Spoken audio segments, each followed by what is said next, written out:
Police in San Francisco are on a manhunt for the suspected gang member who shot a Lewis and Clark football player to death. Jacob Valdivieso was at home on spring break.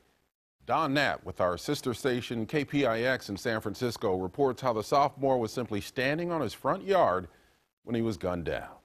Family members, friends, and neighbors gather on the steps of this house on Bryant Street to remember and mourn the death of a college student who was home on spring break. Jacob Valdivieso, 19, and a friend were walking here on the street at 3 this morning when, according to San Francisco police, a Hispanic male about 30 years old got out of a vehicle, asked Valdivieso if he were a gang member, then shot him. Valdivieso was taken to a hospital where he died. The gunman fled.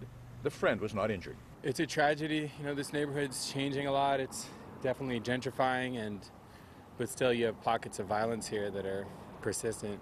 Jacob, tweeting over the past few weeks, gives a hint of his personality. In January, he ends the holidays, heads back to Oregon saying, "San Francisco, it's been real. See you in a couple of months." Then last week he sends, "Finally done with my last class, break time."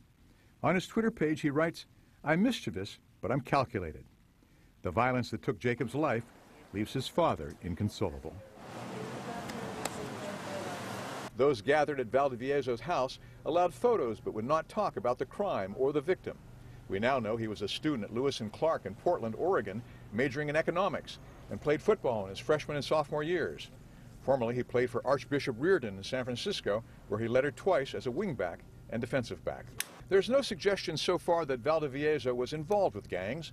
Others here say this is usually a safe neighborhood, but you have to take your safety seriously. That was Don Knapp in San Francisco reporting.